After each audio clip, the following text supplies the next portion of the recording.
Selamat pagi semuanya. Shalom, nama saya Nicholas Sinaga, NPM 2108416. Pada pertemuan ketujuh kali ini, kita akan membahas tentang belajar array menggunakan JavaScript. Oke, kita langsung aja ke kodenya. Di sini ada dua praktek kemarin tuh ya. Praktek belajar array pertama dan praktek belajar array kedua. Kita mulai dari yang pertama dulu ya. Pertama kita tuliskan struktur HTML-nya. Dimulai dari HTML, head, title, belajar array, ya. Lalu di sini kita akan melakukan yang pertama itu kita membuat suatu div ya dengan ID kotak ya. Kita membuat judul, pengolahan IP. Lalu kita buat lagi div baru itu ID data, div baru lagi itu ID rata-rata, baru div baru lagi dengan ID maksimum, dan div baru lagi dengan ID minimum. Oke, semua dalam satu div, itulah div kotak ya dengan ID kotak tadi. Kita lanjut ke scriptnya. Script ini ada, pertama itu kita deklarasikan dulu variabel array-nya dengan variabel IP ya. Kita buat dalam tanda kurung gini, berarti ini array, menandakan dia ke IP ke berapa gitu loh. Nah, ya kan, dia array dia. Baru input data array-nya, nah ini IP pertama, kita masukkan nilainya itu 2,5 di sini.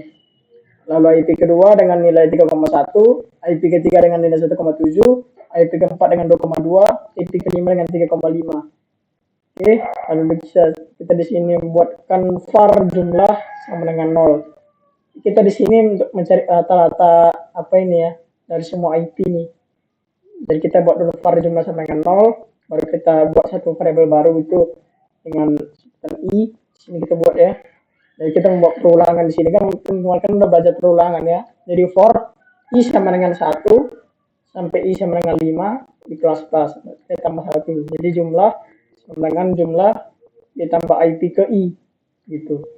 Kan jumlah pertama kan 0 tambah IP 2,5 berarti jumlahnya 2,5 gitu. Tambah lagi nanti itu IP kedua, ketiga sampai IP kelima gitu. Baru tampil data IP.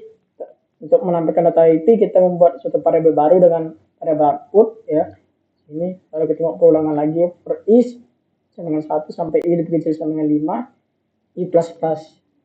Sama kayak tadi, output sama dengan output ditambah IP ke i ditambah. Nah, ini MBSP ini untuk apa ya? Apa ini MBSP ini kemarin? MBSP itu no backing space ya. Jadi dia ini membuat apa dia?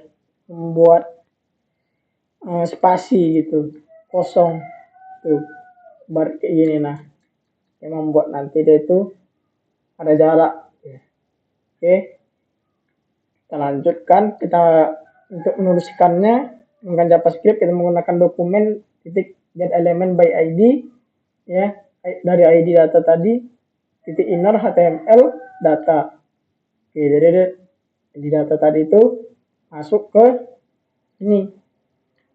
Nah, data tadi kan ini data kan masuk dia ke sini.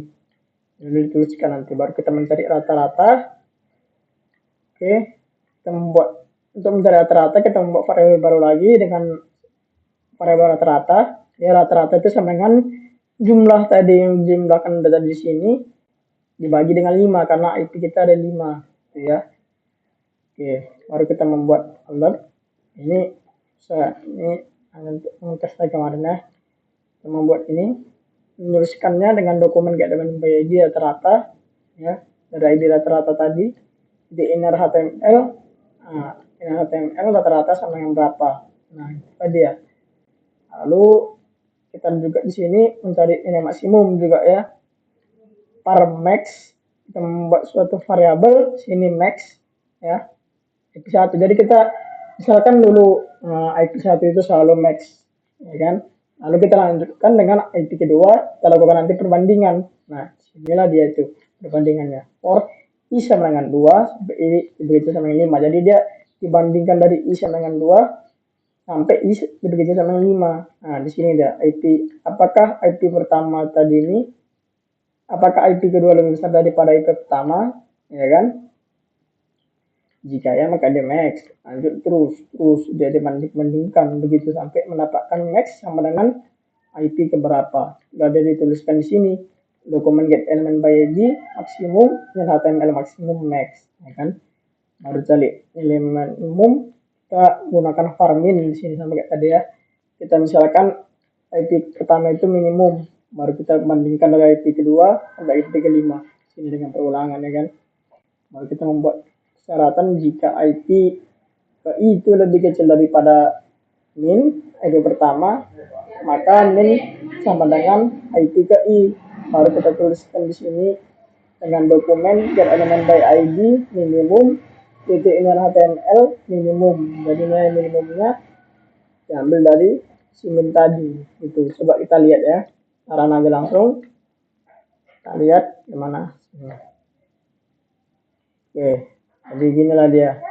Data kan udah kita masukkan tadi, IP ada 5 ya, 2,5, 3,1, 1,7, 2,2, 3,5.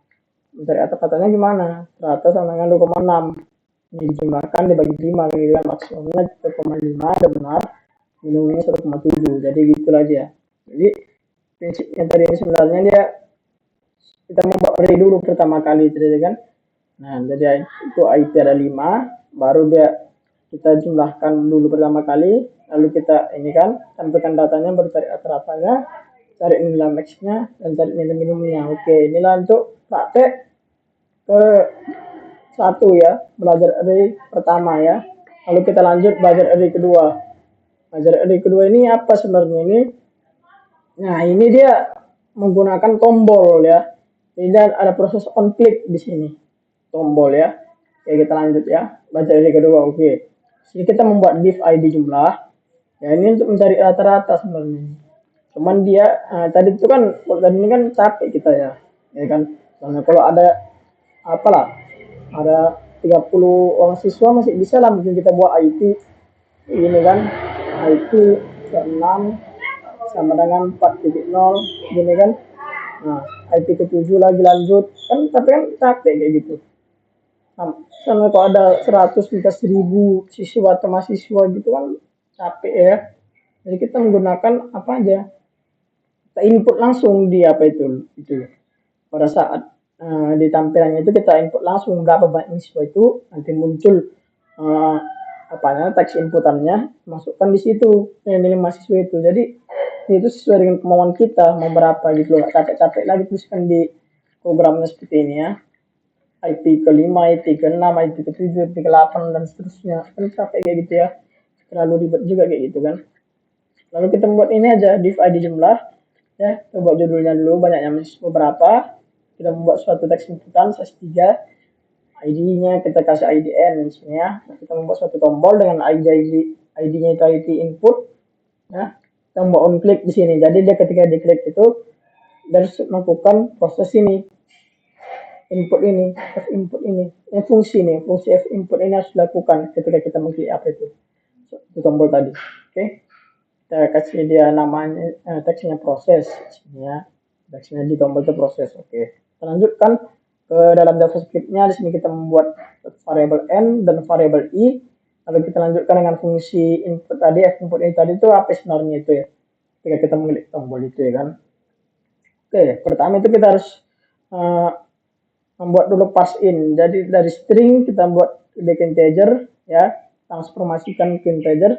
Lalu kita tuliskan dokumen get element by ID, and value ya. Jadi itu mengintegerkan value dari IDN tadi nih, dari inputan kita tadi itu. Oke, dibuat dari integer setelah n ya kan.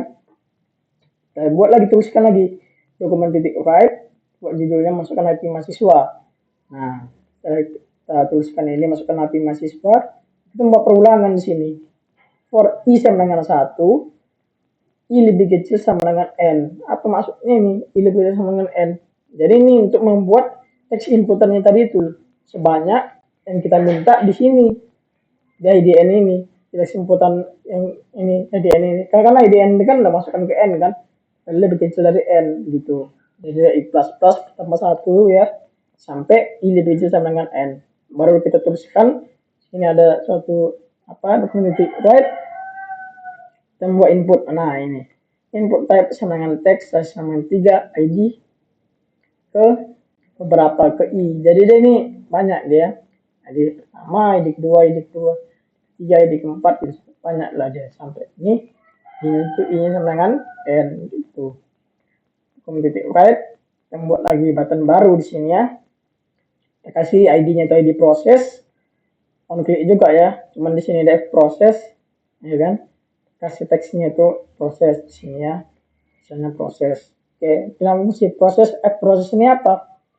Nah, proses inilah dia mencari jumlah, ya kan? Cari jumlah depan ini, ya. Dia mencari jumlah dari semua apa tadi itu IP yang telah kita inputkan, ya kan? Jadi kita membuat var jumlah sama dengan 0, for i sama dengan 1, i lebih sama dengan n, i plus plus. Ya kan, jumlah sama dengan, jadi dia dijumlahkan semua yang ada dalam i tadi itu. Jumlah sama dengan jumlah parse float. Kenapa parse float? Karena dia terkadang kan IP ini kan ada koma, ya, selalu dengan bulat. Oke, kita elemen by id i tadi ini, ya, titik value. Jadi dokumen titik right. Ini kita buat jumlah IP sama dengan jumlah yang ada pada apa tadi itu.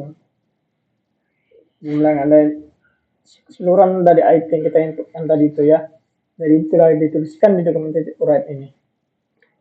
Oke, kita lihat aja langsung hasilnya bagaimana ya.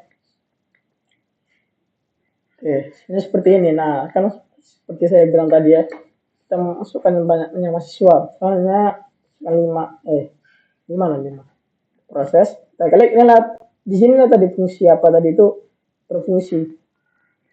Oke, fungsi dia sesuai dengan banyak yang kita minta tadi itu, ya kan? Ada 5 teks inputan, gitu dia. Fungsi apa tadi itu? Setelah fungsi f input bekerja. Kita klik apa tadi itu kan? Masukkan aja 0,5 ya. 3,5 ya kan? Bebas. Ini dia IP ya, 0,6, 3,0 dan misalnya 3,6. Proses jumlahkan semua saat jumlah IP sama dengan 0,2. Jadi dia bisa dalam bentuk koma tetap dia karena dia float terbuat di sini. Harus float. Jadi dia membuat ke bentuk dalam bentuk float juga bisa gitu. Oke. Jadi proses ini juga berfungsi tadi itu kita klik ini. Jadi proses itu fungsinya untuk menjumlahkan ini. Kalau yang pertama proses pertama tadi itu berfungsi untuk menampilkan ini banyaknya ini tadi teks inputannya sesuai dengan yang kita minta itu 5 ya. Oke lah. Baik, sekian saja untuk video pertemuan ke-7 kali ini. Jika ada kesalahan atau kekurangan saya minta maaf. Terima kasih.